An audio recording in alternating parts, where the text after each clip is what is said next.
Feliz sábado a todos, estamos contentes com a sua presença. A nossa igreja é muito abençoada, com essa variedade de rostos. Se você não está nos visitando, seja muito bem-vindo. Nós também temos pessoas que nos acompanham todos os sábados através da TV JuVV no YouTube. Se você quiser escrever teu pedido, teu agradecimento, a saudação, faça lá no canal da TV JuVV no YouTube também. Eu quero convidar vocês agora, vamos nos colocar de pé e vamos cantar junto o introito.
Pai que estás nos céus, é com gratidão que nos apresentamos hoje aqui para Te adorar com tudo que temos. O nosso coração, Senhor, se alegra porque em Ti encontramos salvação e refúgio. Nesse momento escolhemos, Senhor, deixar para trás os pensamentos ruins, esquecer um pouco dos problemas, para que possamos, Senhor, acercar-nos a Ti com gratidão pelas bênçãos que o Senhor nos concede. Tem misericórdia de nós. Olha, Senhor, com teu olhar misericordioso para nós. Que a tua paz, o teu Espírito inunde a nossa vida e que encontremos em ti, Senhor, a esperança que tanto precisamos. Pedimos, Senhor, não porque temos méritos em nós, mas pedimos pelos méritos que há em Cristo Jesus. Amém. Bom dia mais uma vez. Um feliz sábado a todos. É sempre um privilégio estar na casa de Deus. É sempre bom ter esse lugar para vir. Eu percebi muitas visitas hoje aqui. Eu queria aproveitar esse momento, inclusive os meus amigos, o Márcio está ali com a sua esposa. Sejam muito bem-vindos, tá bom? A essa casa de vocês também. Temos hoje o Alan ali no piano, temos o Rafael que está com a gente. Pietro já é da casa também. Temos a Renata que está aqui no louvor. Tem muita gente boa chegando, graças a Deus. Deus tem grandes planos para esta igreja e para a sua igreja esse ano. Você está aí, ó, cumprimenta aí o seu vizinho, dá um feliz sábado, dá um abraço aí. Enquanto você faz isso, eu queria chamar um pessoal muito especial e a gente vai cantar junto essa música. Ficam aqui, pode ficar aqui, outro aqui do outro lado, né? Quem conhece o projeto? Caleb. Eles têm feito um trabalho fantástico. Eles têm acompanhado nas mídias sociais dos jovens, temos acompanhado vocês e temos visto como esta igreja é forte fora das suas portas, né? Porque nós somos fortes em casa, somos fortes aqui, e automaticamente seremos fortes quando sairmos das nossas portas. Então nós vamos cantar agora, Eu Sou Caleb. No refrão, eu sou, com a mão direita, tá? Eu sou Caleb, tá bom? Vamos lá.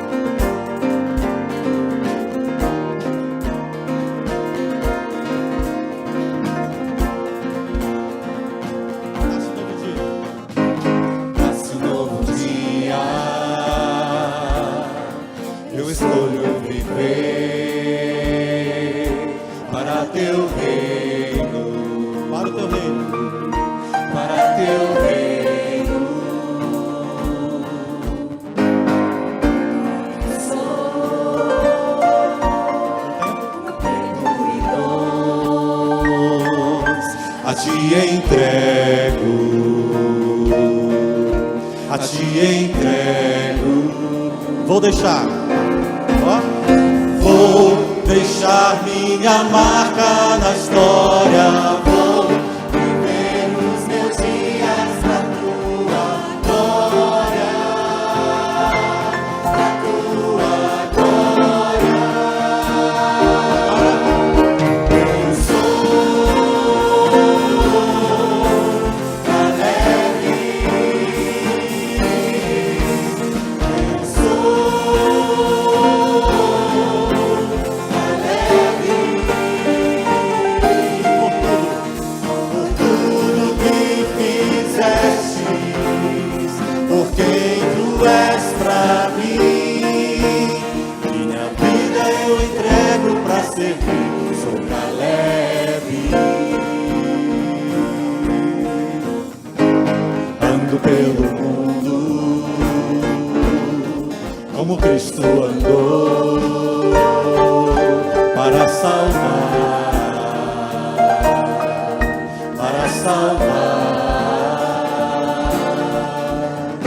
em todos os lugares, como o Mestre mandou.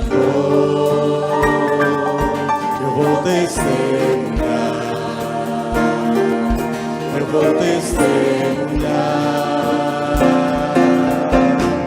vou deixar minha marca na história, vou viver os meus dias pra tua glória, pra tua glória. Eu sou Caleb, eu sou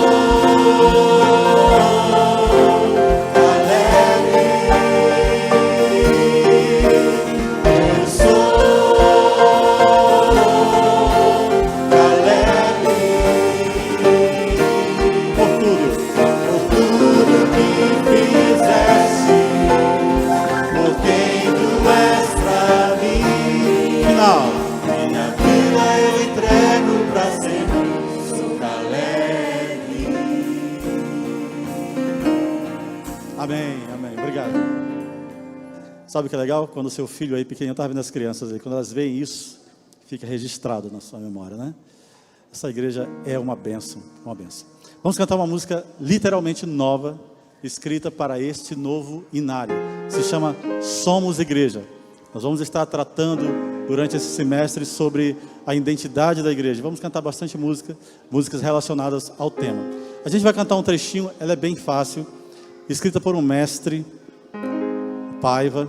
Então é muito certinha, muito bonitinha. A gente canta, a letra é linda, vai ser rápido de pegar. Só aquela notinha. A letra. Somos igreja, um povo unido. Somos igreja, família de Deus. Você repete. Somos igreja, sobe. Um povo escolhido, vai subindo. Nós proclamamos as novas do céu. Facinho, refrão. Somos igreja, o corpo de Cristo. Mesma melodia. Somos igreja. igreja, Jesus nos salvou. E volta a primeira. Somos igreja, vai subindo, que aguarda a vida, mais um pouquinho, do nosso mestre, do nosso Senhor. Muito boa, né? A letra fala sobre a mensagem do que somos. Um pouquinho mais rápido, vamos lá. Somos igreja, um povo unido. Somos igreja, família de Deus. Somos igreja, subiu, um povo escolhido. Nós proclamamos as novas do céu. Refrão. Somos igreja, o corpo de Cristo. Somos igreja, Jesus nos salvou. Somos igreja, que aguarda a vida do nosso mestre, do nosso Senhor. Segunda estrofe. Somos igreja, firmada na Bíblia, amém. Somos igreja, comprada na cruz. Somos igreja, que a luz irradia, testemunhando o amor de Jesus. Refrão em pé, todos. Somos igreja, o povo de Cristo. Somos igreja, Jesus nos salvou. Somos igreja, que aguarda a vinda do nosso mestre, do nosso Senhor. Amém. Para sermos essa igreja que essa letra tão bem traduziu, precisamos da chuva, a chuva do Espírito Santo. Vamos cantar Dia de Chuva.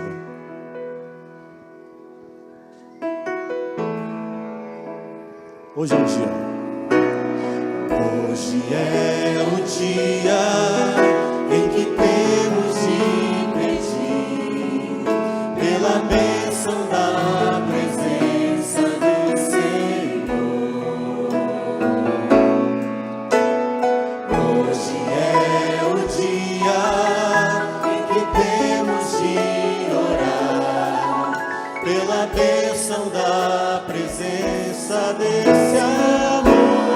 Derrama chuva. Derrama chuva.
dia, queridos, um feliz sábado.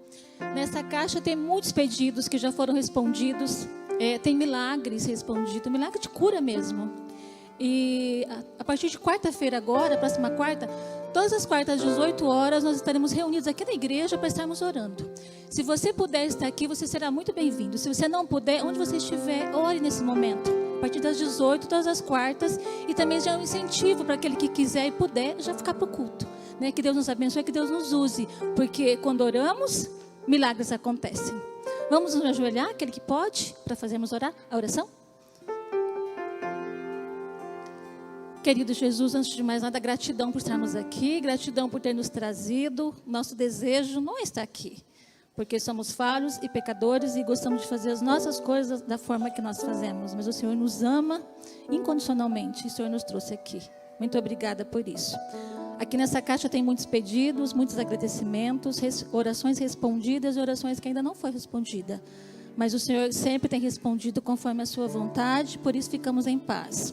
Também tem muitas pessoas aqui que o pedido está no coração, o desejo está no coração, e o Senhor conhece. Tem pessoas também nos assistindo online, que o Senhor esteja no comando, o Senhor esteja com elas nesse momento. Que oramos, Senhor, segundo a sua vontade, que o Senhor nos ajude, o Senhor nos use, o Senhor nos faça, Senhor, levadores de bênçãos. Que possamos estar abençoando, abençoe, Senhor, cada uma das pessoas que se achegaram aqui. Abençoe-nos, Senhor, como seu povo, que possamos amá-lo, Senhor, e ser como o Senhor é. Nos ajude, Senhor, a olhar para Ti e fazer conforme a sua vontade. É tudo que te pedimos e agradecemos em nome de Jesus. Amém.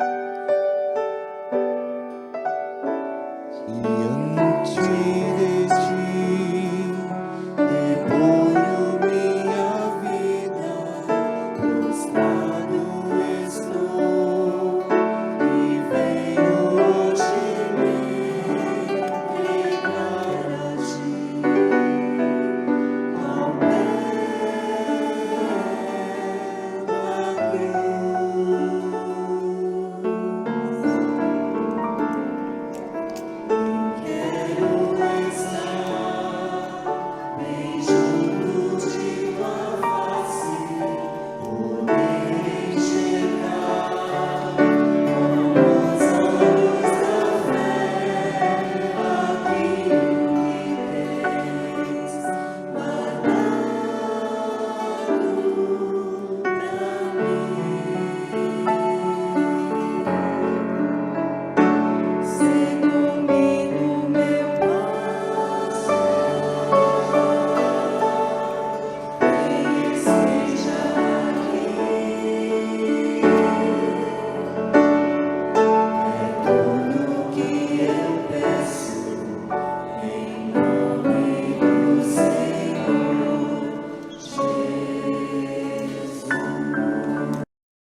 Que a graça e a paz do nosso Senhor e Salvador Jesus Cristo esteja com você e com a sua família. Amém?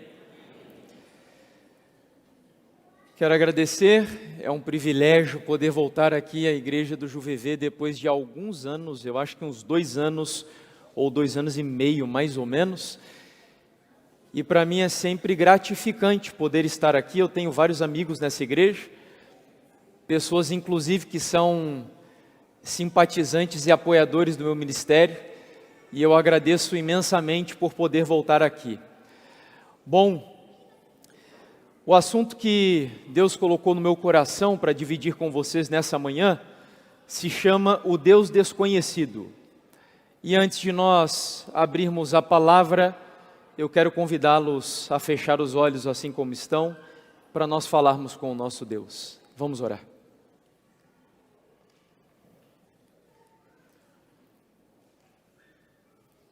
Soberano e eterno Pai Todo-Poderoso, louvado e engrandecido seja o Teu nome, e adorado seja o Senhor na beleza da Sua santidade.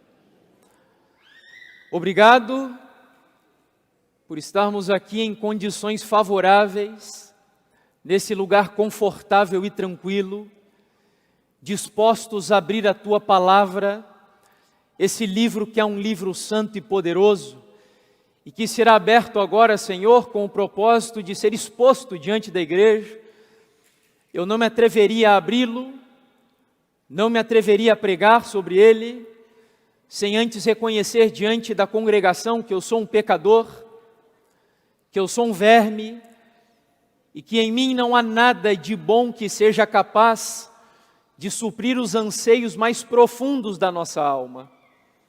E é por isso que aqui atrás desse púlpito, eu oro para que a minha vida esteja espiritualmente escondida atrás da rocha dos séculos que é Cristo Jesus.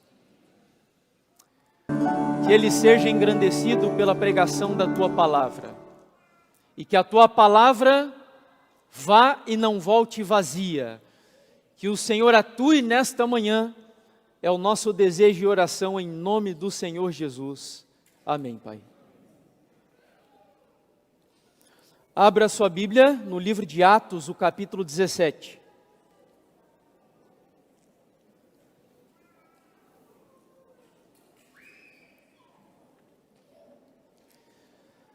Atos, capítulo 17, versículos 21 até o 23.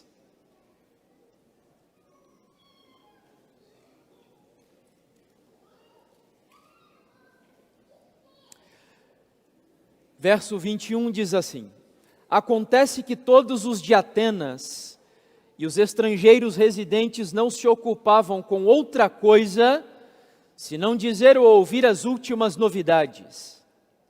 Então Paulo, levantando-se no meio do Areópago, disse: senhores atenienses, percebo que em tudo vocês são bastante religiosos, porque andando pela cidade e observando os objetos de culto que vocês têm, encontrei também um altar no qual aparece a seguinte inscrição: ao Deus desconhecido.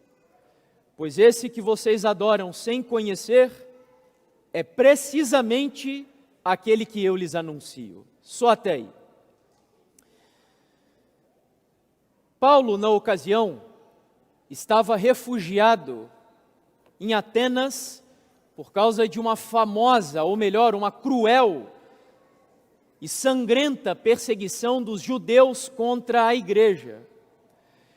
E embora a cidade de Atenas não vivesse os seus dias de grande glória, ela ainda era, sem dúvidas, considerada o centro cultural e intelectual do mundo greco-romano.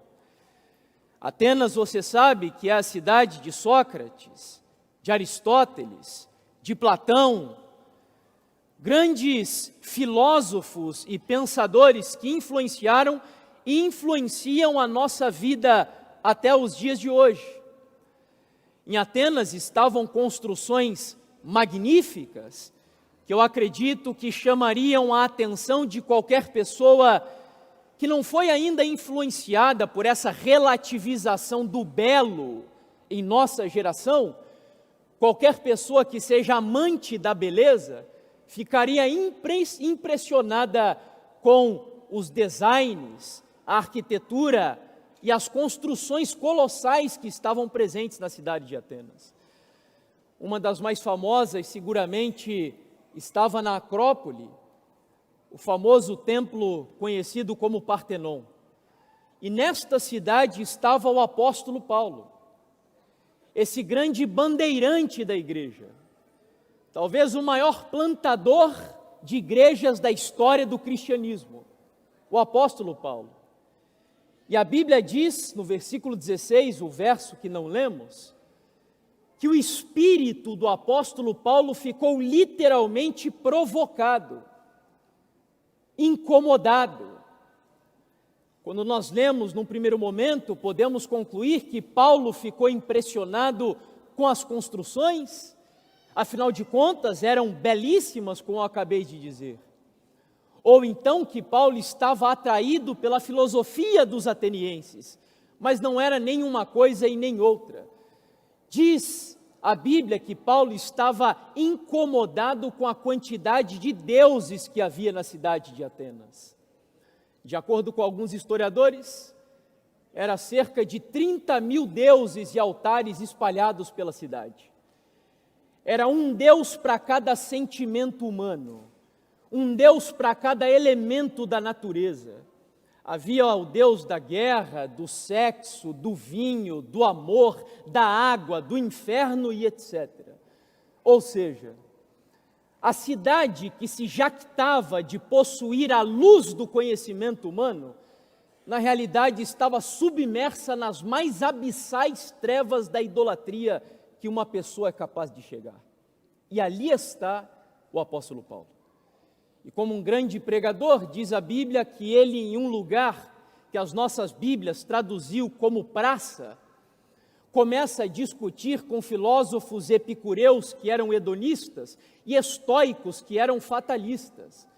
Mas não pense você que as praças de Atenas era como as nossas praças aqui de Curitiba, por exemplo, que são várias. Não era um lugar com grama, com cadeira, bancos, brinquedos para criança, chafariz, não. As praças de Atenas se chamavam ágora. E a ágora, se pudéssemos comparar com algo da nossa época, seria talvez o Twitter. Era o lugar onde os cidadãos de Atenas e os filósofos atenienses se reuniam, não só para comercializarem, mas principalmente para discutirem sobre suas filosofias de vida. E isso é o Twitter em nossa geração, onde as pessoas se reúnem nessa rede social para discutirem e divergirem sobre as suas visões de mundo. E ali então Paulo começa a falar acerca de Jesus e a ressurreição. E os atenienses ficaram encantados com a suposta filosofia do apóstolo Paulo e o chamaram para falar em um lugar cujo nome é Areópago. E aí está o lugar. Eu não sei você, mas eu achava que o Areópago era um edifício, e não é, é uma pedra. Essa foto foi tirada talvez há alguns anos, exatamente do lugar onde se reunia, entre aspas, a Suprema Corte Federal de Atenas. Eram os juízes de Atenas, aqueles que eram os responsáveis por resguardar a filosofia, a cultura, a ética e a moral dos cidadãos atenienses. E Paulo sobe nesta pedra e ele começa o seu discurso para os cidadãos dizendo o que está no versículo 22 do texto que nós acabamos de ler. Lembre-se que Paulo não era privilegiado como eu, que hoje tem um microfone aqui, mas ele estava em um espaço aberto e ele começa a dizer: senhores atenienses, percebo que em tudo vocês são bastante religiosos, porque andando pelas cidades eu percebi um altar no qual havia a seguinte inscrição: ao Deus desconhecido. E esse Deus, que vocês julgam não conhecer, é precisamente aquele que eu lhes anuncio. Bom, há um historiador romano chamado Diógenes Laércios, que conta uma história curiosa sobre esses altares, uma história que aconteceu cerca de 500, 600 anos antes da época do apóstolo Paulo. Diz ele que a cidade de Atenas foi assolada por uma praga terrível que começou a dizimar a vida das pessoas assim aos montões e repentinamente. Eu imagino algo semelhante ao coronavírus, talvez. E o problema é que os atenienses acreditavam que quando algo dessa natureza ocorria, algum dos milhares de deuses estava irado. E eles precisavam descobrir a fim de aplacar a ira desse Deus e afastar a praga da cidade. O problema é que eles não sabiam que Deus era esse. E eles chamaram um profeta da cidade de Creta, cujo nome era Epimênides, para discursar no Areópago e dar uma ideia a eles do que eles deveriam fazer. Então Epimênides sobe no Areópago e dá a seguinte ideia: é o seguinte, vocês pegarão um grupo de ovelhas, vocês vão soltar essas ovelhas exatamente daqui de onde nós estamos e vão deixar os animais andarem livremente pelas ruas de Atenas. O lugar onde esses animais pararem, o altar mais perto, mais próximo, é justamente o altar do Deus que está irado. Então nós vamos pegar os animais, oferecer um sacrifício a esse Deus e a praga vai parar imediatamente. Uau! Que ideia sensacional! E eles fizeram. Eles soltaram os animais começaram a andar, e pararam um aqui, outro ali, outro acolá, até que todos pararam, e os cidadãos atenienses olharam para aquilo e ficaram espantados por uma razão. O lugar onde eles pararam não havia absolutamente templo nenhum e altar nenhum. Então eles chegaram para Epimênides e disseram: olha, é o seguinte, os animais pararam, só que não há altar nenhum para nós oferecermos sacrifício a eles. Foi então que Epimênides disse o seguinte: vocês vão construir altares. E eles começaram a levantar os altares. Quando os altares foram erigidos, eles colocaram os animais sobre o altar e perguntaram: e agora? A que Deus nós vamos ofertá-los? Ao que então Epimênides respondeu: já que vocês não sabem que Deus é esse, escrevam aí no altar ao Deus desconhecido. Foi daí que veio essa história. Ah, mas a Bíblia é um livro de mitos, como dizem alguns. A Bíblia é um livro que tem historicidade. É um livro confiável. Aliás, nós temos hoje comprovações arqueológicas de altares desses que foram encontrados na cidade de Pérgamo, com a inscrição no plural, aos deuses desconhecidos. Confiem na Bíblia. A Bíblia ela não contém a palavra de Deus apenas. A Bíblia é a palavra do Deus Todo-Poderoso. Podem confiar nesse livro. Mas não é sobre isso que eu vou falar com vocês aqui hoje. Eu gostaria de, dessa história, ou a partir dessa história, extrair rapidamente 3 lições aqui. Onde a primeira delas está no versículo 22 do texto, em Atos capítulo 17, onde Paulo, ele diz o seguinte dos atenienses: senhores atenienses, percebo que em tudo vocês são bastante religiosos. Primeira lição que eu extraio aqui do texto: os atenienses eram um povo intelectual, racional, voltado para as explicações lógicas e filosóficas da vida. No entanto, Paulo percebe que eles tinham uma inclinação profunda para a religião. E a minha pergunta é a seguinte: se Paulo viesse hoje, em nossa geração que se julga bastante intelectualizada, uma geração que é aquela que a cada ano publica e divulga milhares, se não milhões de artigos de divulgação científica. Uma geração que acredita ser muito inteligente e demasiadamente intelectual para acreditar no sobrenatural e na metafísica, por exemplo. Será que se Paulo viesse hoje, ele diria a mesma coisa que disse aos atenienses: olha, cidadãos de Curitiba, vocês são bastante religiosos? O que você acredita, sim ou não? Você acha que você vive ainda em uma geração bastante religiosa, sim ou não? Não? Sim? Alguns eu vejo respondendo sim, outros respondendo que não. Parece que essa é uma resposta bastante óbvia. Por exemplo, eu estive no final do ano passado pregando em alguns países lá da Europa, e a realidade que nós vemos na Europa é uma realidade que demonstra a preocupação futura de que o cristianismo está ameaçado à extinção. Muitos já dizem que a Europa hoje é um continente pós-cristão, porque o cristianismo já não influencia mais a Europa como foi há algum tempo atrás. Há, por exemplo, um sociólogo do século XIX, se não me engano, chamado Max Weber, onde ele desenvolveu uma teoria, cujo nome dessa teoria era o desencantamento do mundo. E dizia ele que à medida que as pessoas se tornam mais inteligentes e desenvolvem mais a concepção científica da vida, elas vão se afastando cada vez mais das explicações encantadoras, mitológicas e místicas sobre a realidade da vida humana. Augusto Comte, que é o pai do positivismo, chegou a dividir a sociedade em 3 fases. A mais antiga era religiosa, um pouquinho mais desenvolvida, a filosófica, mas a mais avançada de todas é a científica.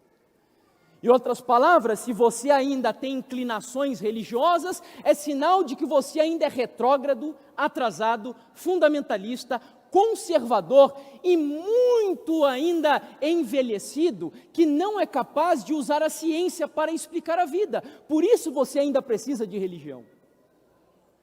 Na década de 60, o famoso vocalista dos Beatles, o John Lennon, chegou a dizer: o cristianismo acabará, desaparecerá, minguará para sempre. Eu não preciso argumentar acerca disso, disse ele. Eu estou certo e o tempo provará que eu tenho razão. E quando eu leio essas palavras dele, escritas em 1966, eu quase vejo um John Lennon como um profeta do caos do cristianismo em nossa geração. Só que eu vou dar alguns passos para trás.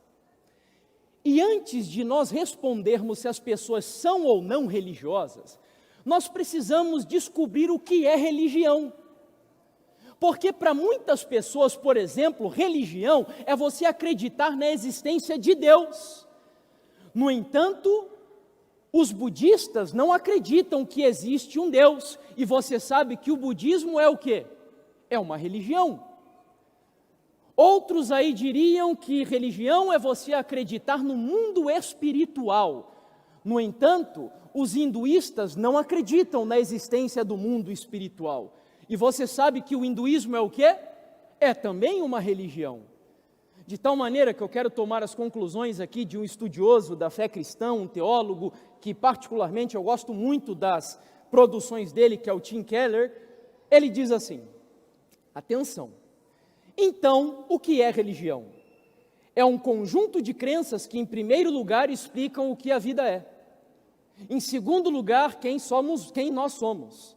E em terceiro lugar, as coisas mais importantes com as quais os seres humanos deveriam gastar o seu tempo fazendo. Espetacular! Se você não entendeu, o que ele está dizendo é o seguinte: religião, atenção, é tudo aquilo que se propõe responder às perguntas mais básicas e ao mesmo tempo importantes da sua vida. De onde você veio, para onde você vai e por que razão o mundo está tão desgraçado da maneira como está. E mais, qual é o sentido e o propósito da vida?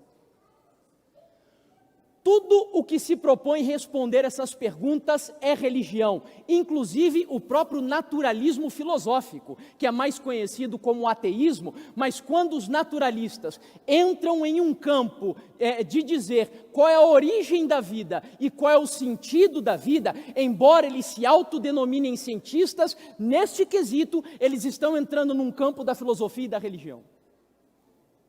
E nessa área, não há nenhum ser humano sequer que não tenha inclinações religiosas na sua vida. Todos vocês que estão aqui, sejam ateus, cristãos, sejam lá o que for, todos nós somos intrinsecamente religiosos. Porque a religião faz parte da nossa própria natureza. E eu vou mais além. Sabe quem criou você assim, dessa maneira? Eclesiastes capítulo 3, versículo 11 nos diz: porque foi Deus quem colocou no coração do homem o desejo pelo quê? Você lembra? A eternidade. Veja, todo ser humano não se contenta com explicações que eu aprendi na minha época de escola, quando eu era ainda pequeno não, porque eu ainda sou pequeno, né? Quando eu era criança, melhor. Quando eu era criança, eu lembro que nas aulas de estudos sociais, e vocês não têm ideia de como eu me sinto velho quando eu falo isso, porque hoje já não existe mais estudos sociais na escola, né? Na minha época, nós aprendíamos que o ser humano, ele cresce, ele nasce, ele cresce, ele se reproduz e ele morre. E isto é a vida. Me desculpem, mas nenhum ser humano se contenta com essa explicação para a sua vida. Porque todas as pessoas têm necessidade de religião, e eu vou ainda mais além. Sabe, tem uma frase de Dostoiévski, onde ele diz assim: há um vazio no coração do homem do tamanho de Deus. E todas as pessoas buscam preencher esse vazio, sabe como? No sexo, no dinheiro, nas drogas, na política, na bebida, nas viagens, nos relacionamentos, no trabalho, porque pensam que isso vai satisfazer os anseios religiosos da sua alma, mas só há um que preenche essa peça do quebra-cabeça. Inclusive o profeta Ageu, ele descobriu isso de maneira tão brilhante, que ele expressou isso no seu livro, no 2º capítulo, ao dizer assim: olha como ele chama Jesus Cristo, o desejado de todas o quê? Louvado seja Deus. Todas as pessoas correm de um lado para o outro, buscando satisfazer o anseio religioso da sua alma, mas o único que é capaz de satisfazer é o nosso Senhor e Salvador Jesus Cristo. Mas é indiscutível que todo ser humano é intrinsecamente religioso. Para sairmos da área da teologia e entrarmos em uma área aqui que não é a minha, mas Jung, psicanalista de uma linha diferente de Freud, no livro Espiritualidade e Transcendência, veja, ele está fazendo uma análise científica do ser humano. Olha a conclusão que ele tirou. Não fui eu que inventei uma função religiosa para a alma. O que eu fiz foi apresentar fatos comprovando que a alma é naturaliter, ou em latim, por natureza, religiosa. Um cientista agora dizendo que a nossa alma é naturalmente religiosa. Não sei quantos já ouviram falar aqui de Viktor Frankl. Viktor Frankl é o criador da terceira escola vienense de psicoterapia, a logoterapia. E ele deu nome a algo que ele descobriu que faz parte do seu inconsciente e que, divergindo de Freud, enquanto Freud dizia que os grandes problemas da humanidade é a sexualidade reprimida, e abro um parênteses aqui, se sexo fosse resolver problemas de neurose no mundo, a nossa geração era a geração mais curada de todas. Mas divergindo de Freud, Viktor Frankl vai dizer que o grande problema de transtornos e de neurose da humanidade é algo que ele chamou de sentido de vida. Ele só estava dando um nome científico para que em outros livros ele vai chamar, sabe do quê? Religião. Quando o ser humano tenta reprimir a sua necessidade de religião, é natural que ele desenvolverá neuroses e transtornos psiquiátricos, porque o ser humano é naturalmente religioso. Não adianta você lutar contra a sua própria natureza. Para a gente finalizar essa parte, até os ateus, quando se deparam com o dilema da morte, eles confessam isso que eu estou dizendo para vocês. Vocês já ouviram falar de Steve Jobs, né? O criador desta empresa aqui. Quando Steve Jobs descobriu a enfermidade que causaria a sua morte, na sua autobiografia, vejam o que ele confessa.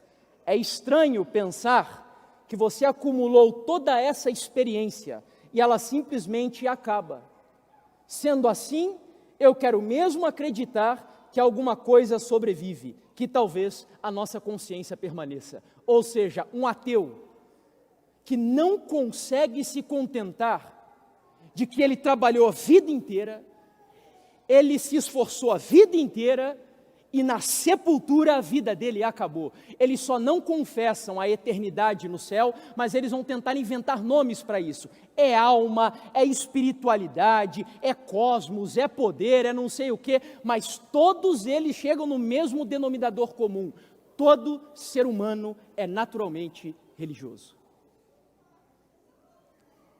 Se nós entendemos isso, vamos à segunda questão do texto que eu quero expor aqui para vocês.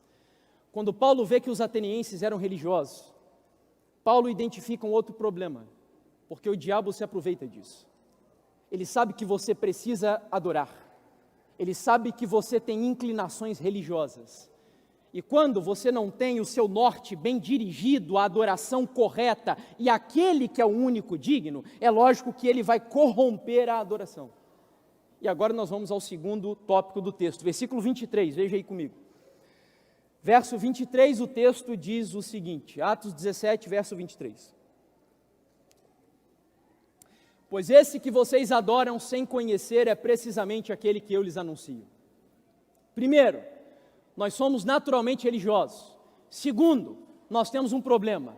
Normalmente o ser humano adora aquilo que não o quê? Conhece. E aí Paulo aponta para os altares ao Deus desconhecido e diz aos atenienses, olha, vocês são religiosos, vocês têm inclinação para a religião, eu vejo que vocês adoram, mas preste atenção, vocês estão adorando o que não conhecem.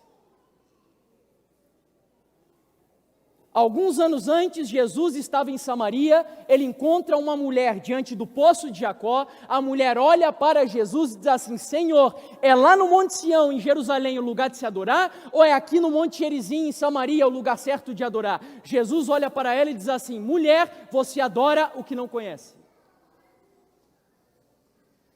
E eu poderia percorrer a história da igreja aqui em distintas épocas e eu levaria você à conclusão de que o grande problema da cristandade em todas as épocas foi adorar um Deus desconhecido. E isso não é peculiar à nossa geração.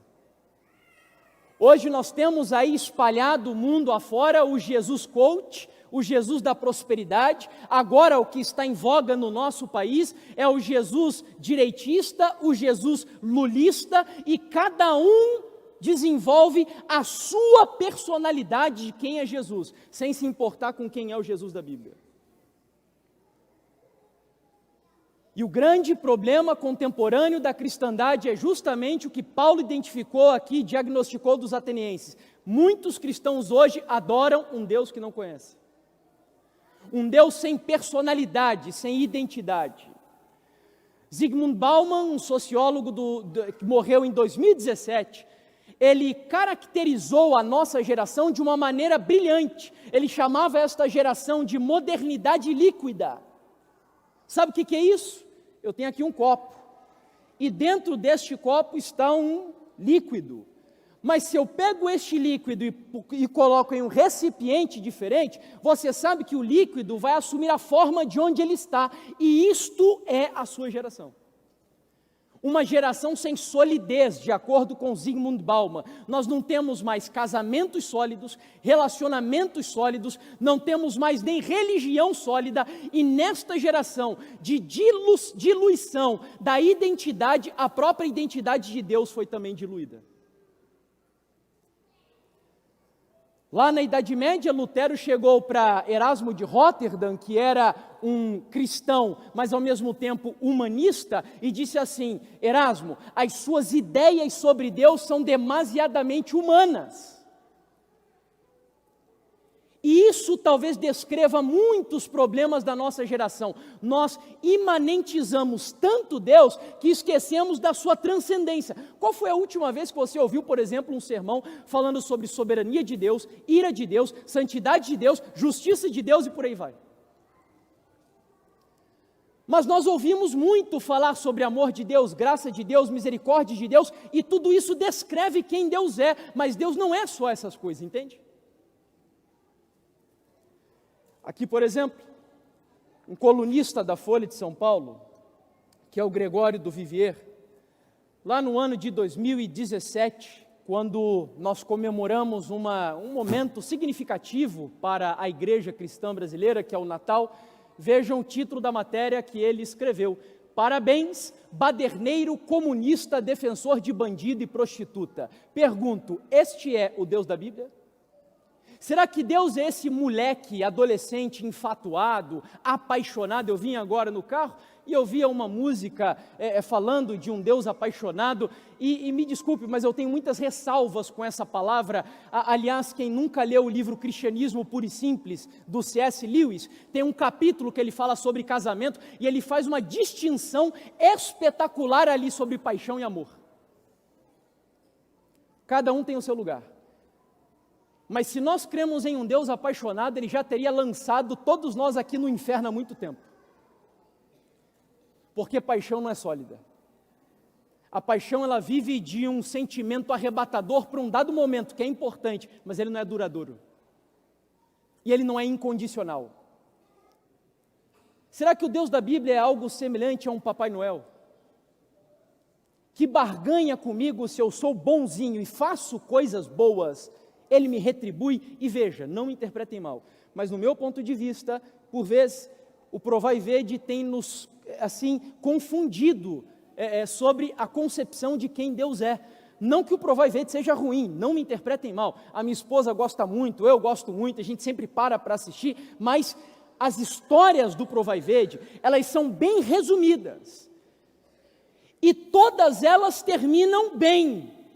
Só que na vida real, nem sempre eu vou orar e vou pedir para Deus curar, por exemplo, a minha esposa, o meu marido, o meu filho, e nem sempre Deus vai curar.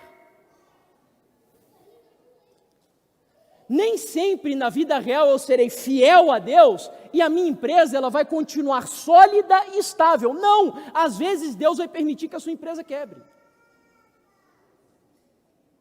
E isso é a vida real.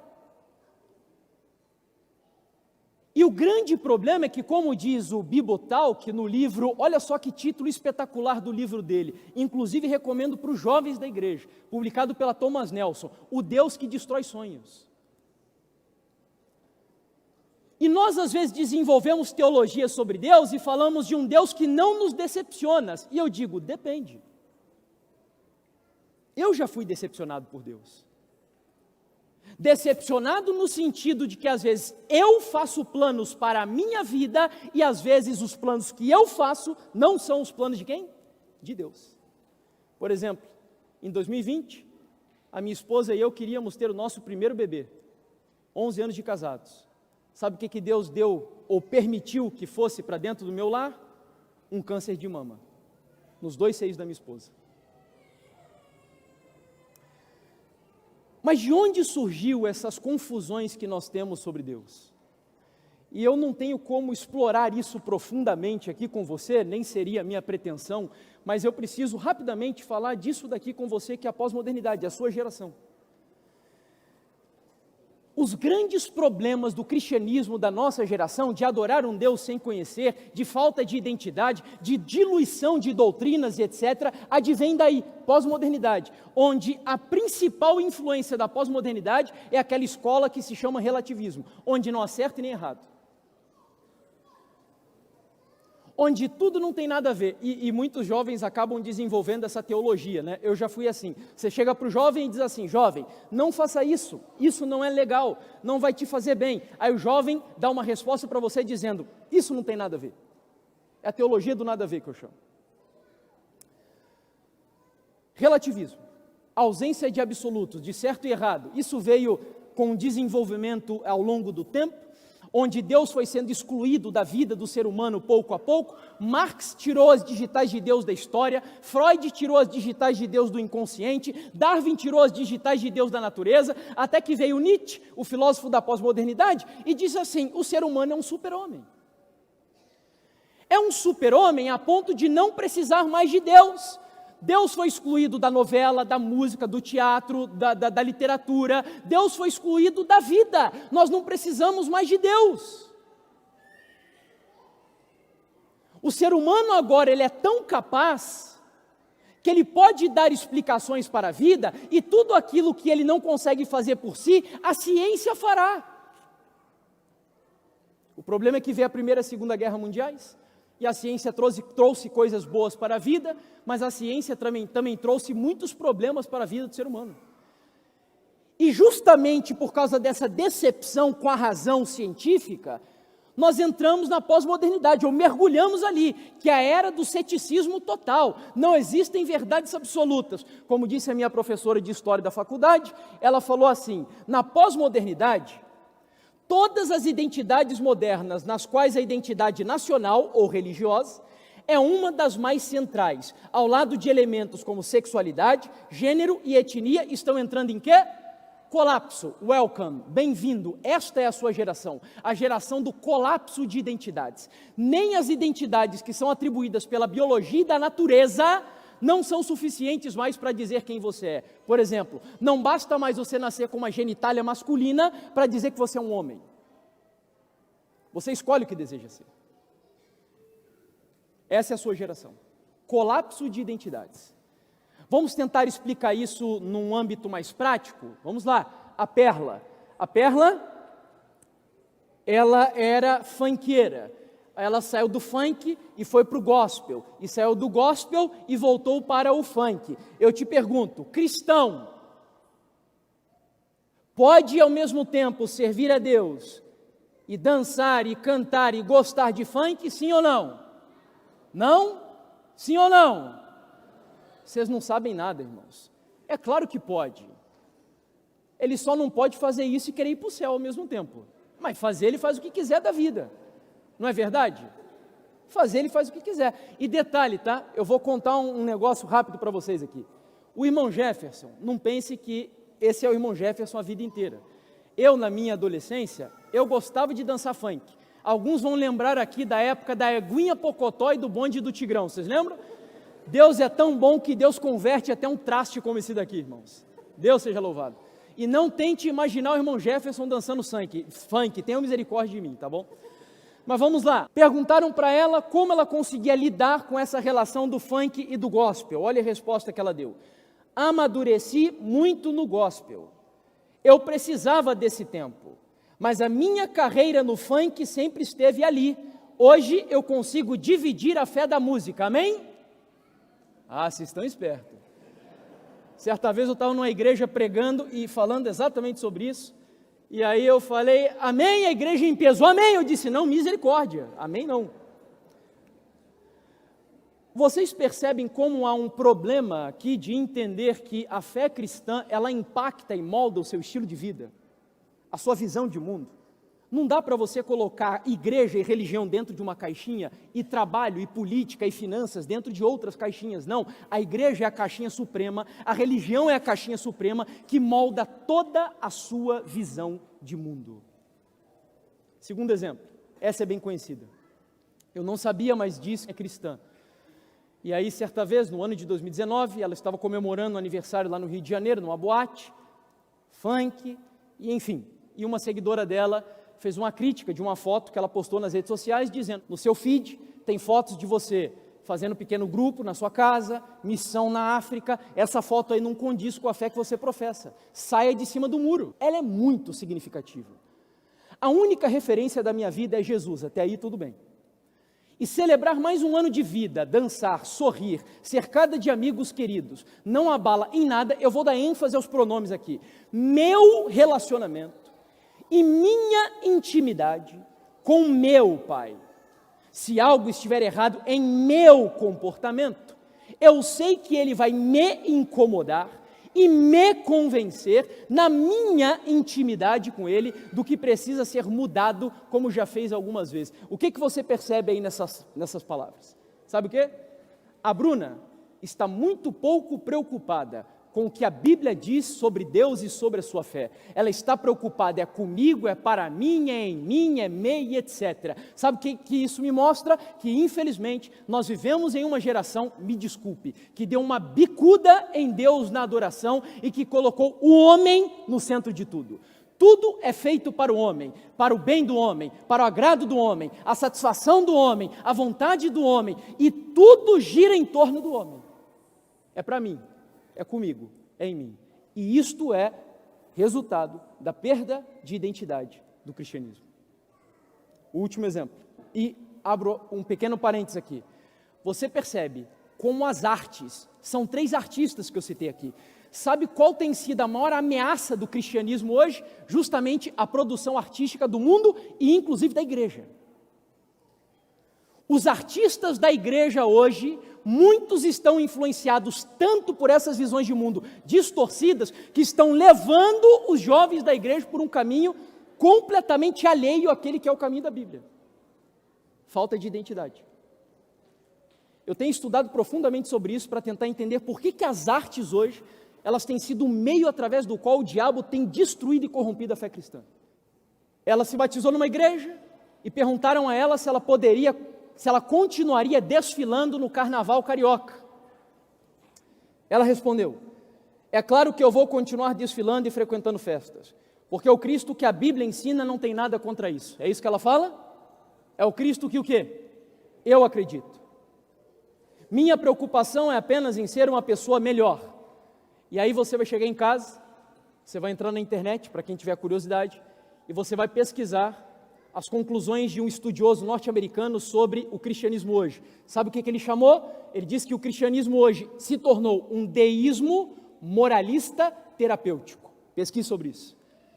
Essa frase dela ali, minha preocupação é ser apenas uma pessoa melhor. Deísmo moralista terapêutico.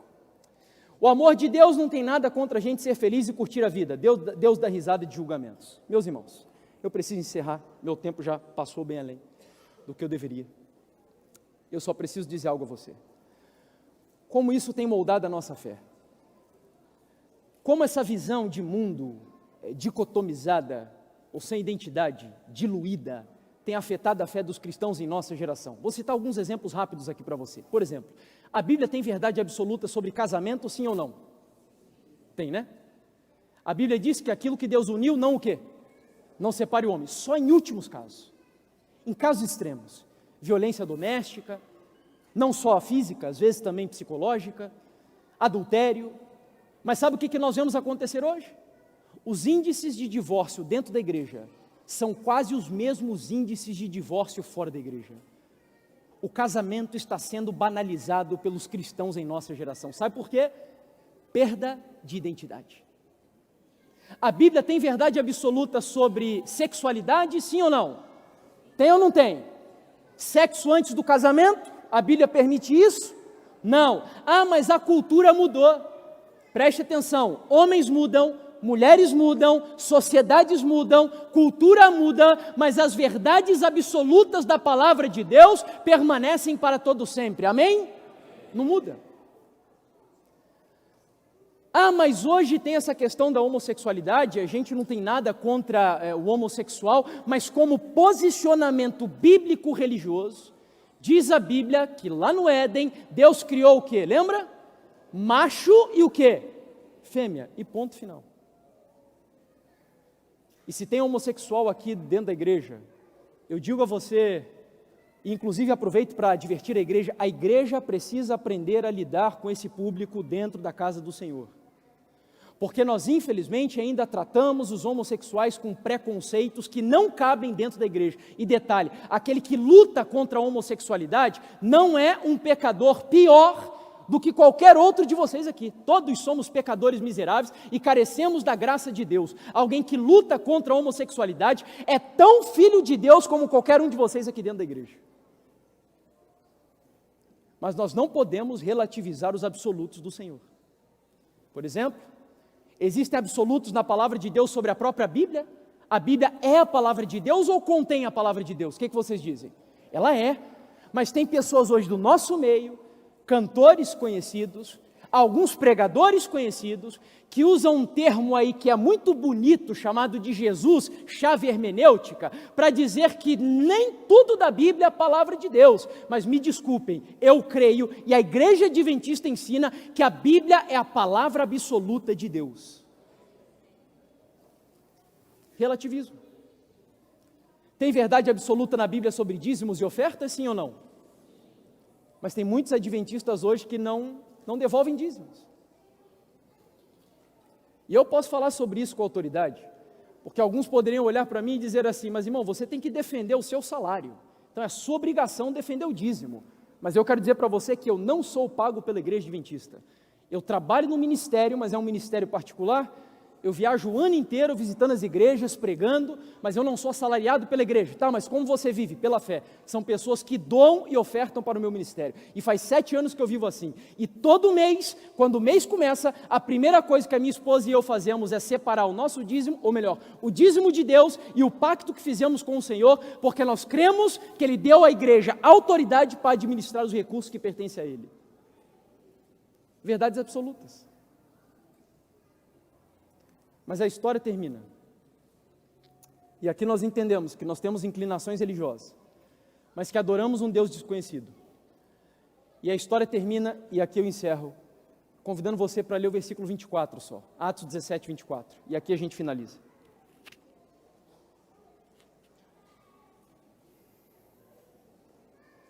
Atos 17, 24.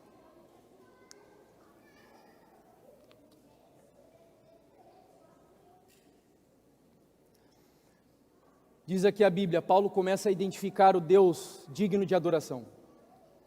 O Deus que fez o mundo e tudo que nele existe, sendo Ele Senhor do céu e da terra, não habita em santuários feitos por mãos humanas. Quando eu li essa passagem, eu só chego a uma conclusão. Paulo aponta para o altar, ele diz que aquelas pessoas religiosas estavam adorando um Deus que não conheciam, mas ele vai começar a revelar quem é Deus. E ele diz em outras palavras, Deus é o Criador do céu e da terra, e Deus é o Senhor de todas as coisas. O que Paulo queria dizer para aqueles cidadãos atenienses é, o meu Deus, o Deus a quem eu sirvo, é o Deus que criou você, é o Deus que cuida de todas as coisas do mundo, é o Deus que, independente de quem se assenta na cadeira presidencial em Brasília, o Deus que eu sirvo é o Deus que está no controle de todas as coisas que acontecem nesse mundo. Ele é soberano. Meus irmãos, eu já preguei muitas vezes, eu lembro que aqui no JuVV, há alguns anos eu preguei sobre o tema da soberania de Deus. E naquela época, quando eu falei sobre esse assunto, eu não tinha ideia do que era a soberania de Deus. Porque falar que você precisa confiar em Deus quando tudo vai bem é tranquilo. Mas eu só aprendi que Deus é soberano quando em 2020, a minha esposa descobriu câncer de mama e o nosso chão caiu. E as lutas começaram. E eu sei que aqui dentro tem pessoas que acompanharam quase semanalmente o que a gente publicava nas redes sociais. E eu sei que aqui dentro tem pessoas que oraram todos os dias por minha esposa e ela está aí entre vocês, graças a Deus. Mas não foi fácil. Porque quando você vê o seu chão cair, a sua casa ruir e as coisas ao seu redor parece que saíram do controle, você dizer confie em Deus não é fácil. Eu sei que provavelmente eu esteja falando para pessoas aqui que estão passando por dilemas profundos na sua vida. E dizer para você Deus é soberano é muito difícil. Mas antes de encerrar e orar com você, eu queria convidar aqui agora um casal que eles são a expressão real dessa batalha na qual nós estamos inseridos, cujo tema é adoração e cujos dilemas da vida vêm justamente para nos desafiarem. Você é fiel a Deus, custe o que custar? E aqui temos um casal hoje, que resolveu diante da igreja, diante do universo, dizer sabe o que? Deus é o soberano da minha vida e da minha história. Aqui hoje, eles só vão demonstrar diante da igreja o que Deus já começou a fazer há muito tempo na vida deles. É só uma confissão pública. Mas que essa confissão pública inspire cada um de vocês e a mim também, a entendermos que aqui está um casal que, apesar das dificuldades da vida, eles fizeram uma escolha. Eles destruíram os altares a um Deus desconhecido, porque eles escolheram adorar ao Deus conhecido, que é o nosso Senhor Jesus Cristo, o Deus da palavra toda poderosa. Deus seja louvado pela decisão de vocês.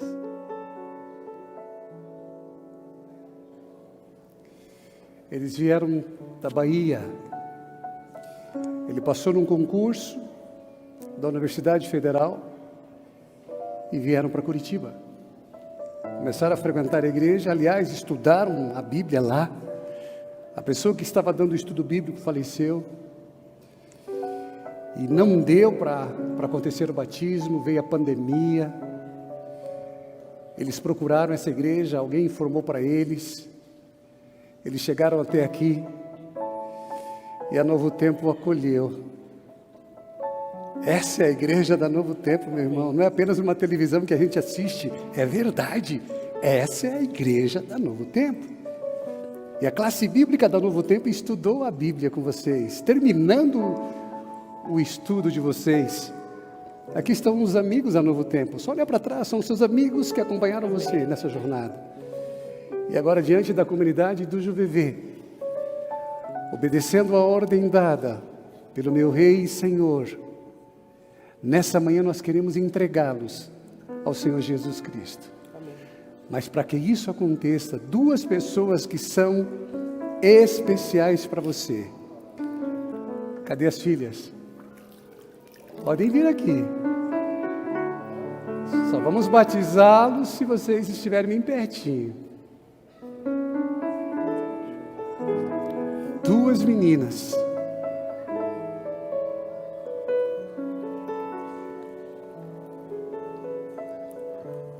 Uma é a cara da mãe, a outra é a cara do pai, para não ter briga em casa. Meninas, aqui está o pai e a mãe de vocês. Eu lembro quando vocês chegaram aqui pela primeira vez. Pela primeira vez. E eu não tinha a mínima ideia que isso iria acontecer num batismo. Porque ele entendeu o que é ser um pai de verdade. E você também entendeu o que é ser uma mãe? Uma mãe de verdade. E Deus opera milagres todos os dias. E essa realidade aqui, ó gente, eu tenho batido nisso, é apenas água. Apenas água, Antônio. O que importa é a realidade que está acontecendo agora no seu coração, de uma decisão tomada por você. E isso impacta toda a família. Tá bom? Vem aqui. Você é a adjutora dele, Noélia. Você é uma companheira, uma parceira. Você é uma mulher especial. Você é aquela que faz a ponte entre as filhas e o marido. Porque você lê nas entrelinhas, você lê a linguagem corporal que o Antônio não. Nós homens temos essa tendência de só perceber alguma coisa quando a tapa na cara, lágrimas. E você é aquela que faz o meio de campo.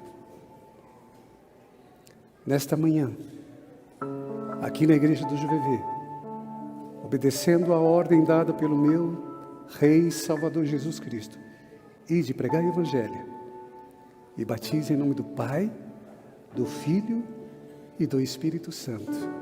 Amém, Pai.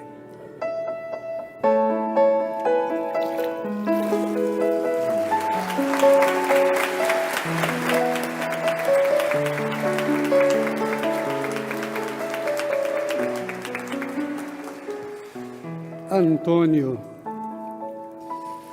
você queria muito estar lá na Bahia, se batizando lá, eu sei disso. Lá nem precisa aquecer a água como nós aquecemos aqui. Lá é a terra do sol. Mas a tua família está lá. E agora você tem uma família adotiva, a comunidade do Juvevê. Portanto, atendendo à ordem dada pelo meu Rei e Salvador Jesus Cristo, de acordo com a sua profissão de fé, de acordo com aquilo que você mais deseja, é entregar o coração ao Senhor Jesus Cristo. Como ministro da Igreja Adventista do Sétimo Dia, eu lhe batizo, Antônio, em nome do Pai, do Filho e do Espírito Santo. Amém.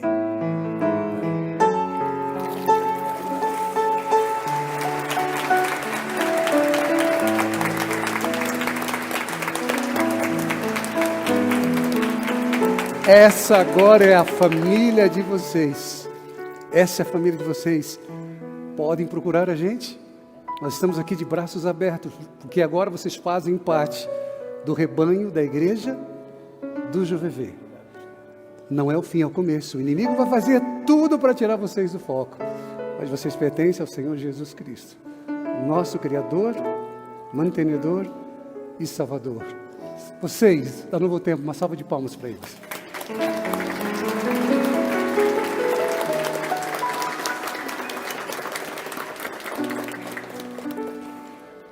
Amigo, pode encerrar, tá? Vamos lá?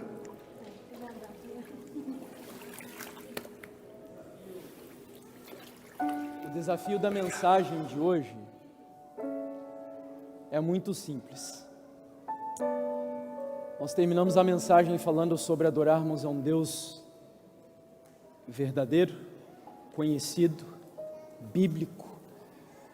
Eu sei que você crê no Deus que abre o mar. Eu sei que você crê no Deus que derruba gigantes. Eu sei que você crê no Deus que faz milagres. Mas o desafio dessa manhã é diferente.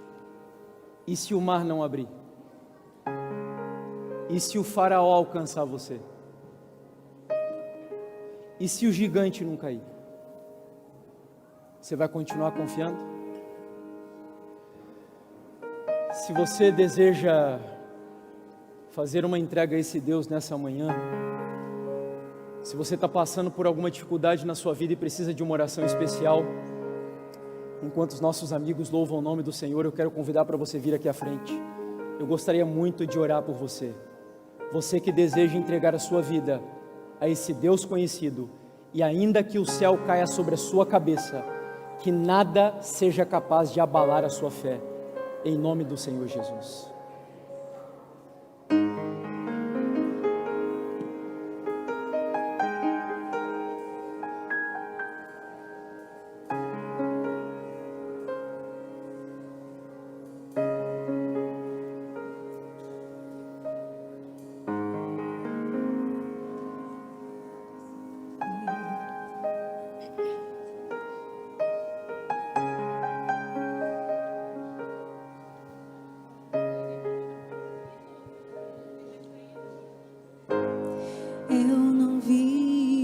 mar se abrir, eu não vi o coxo andar, também não vi gigante cair, mas escolhi confiar. Eu não vi Jesus ressuscitar, também não vi o pão multiplicar, mas pela fé que o justo viverá. Muitos duvidam e zombam de mim, teu Deus não existe, não vai te ouvir, mas isso não vai me abalar, pois a fé não consiste no que posso ver, mas crer que o impossível vai acontecer. Me ajude a crer. E se o mar não abrir e o faraó me alcançar, eu não vou desistir, não vou duvidar. E se o gigante não cair, se a fornalha me queimar, mesmo que eu morra aqui, sei que amanhã vou acordar.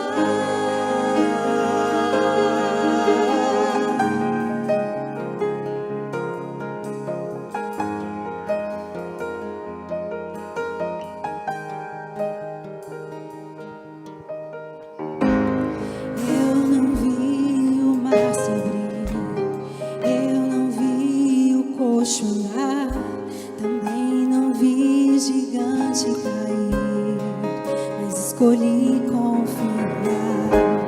Eu não vi Jesus ressuscitar, também não vi o pão multiplicar, mas pela fé que o justo viverá. Muitos duvidam e zombam de mim, teu Deus não existe, não vai te ouvir, mas isso não vai me abalar, pois a fé não consiste no que posso ver, mas crer que o impossível vai acontecer. Bem-aventurado quem crê sem ver. E se o mar não abrir e o faraó me alcançar, eu não vou desistir, não vou duvidar.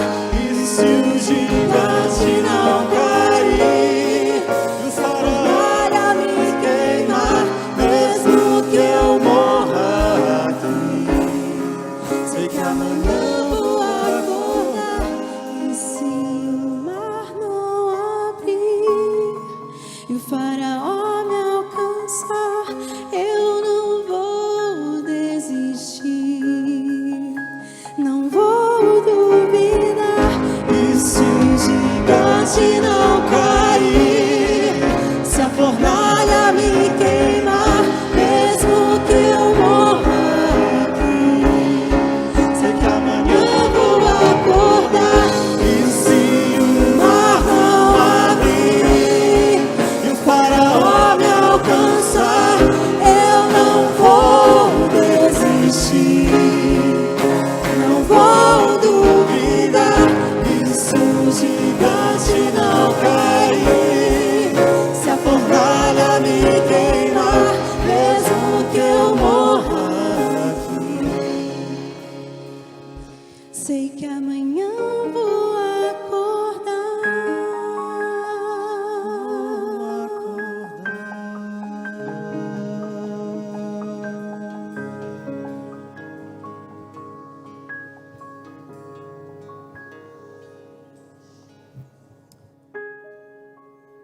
Se há mais alguém que deseja ainda responder ao convite do Senhor, vem. O Senhor está chamando você para você passar por uma experiência de renovação com Ele, de entrega com Ele, ou talvez alguém que ainda não fez essa entrega, o Senhor está te chamando. Adorar um Deus verdadeiro, um Deus conhecido, Deus Todo-Poderoso.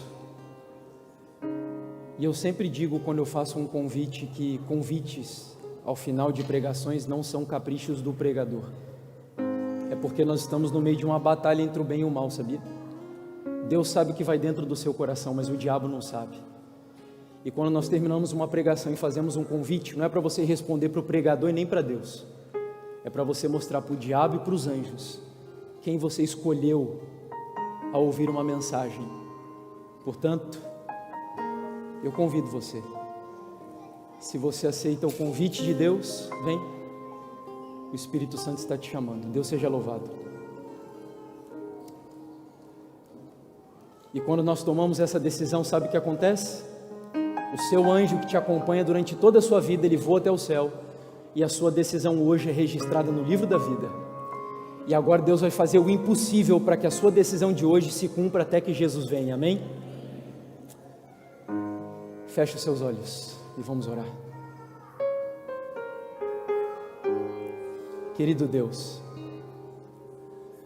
nós agradecemos ao Senhor porque apesar dos nossos pecados, aquela sementinha, aquele vazio do tamanho de Deus, ainda continua dentro de nós.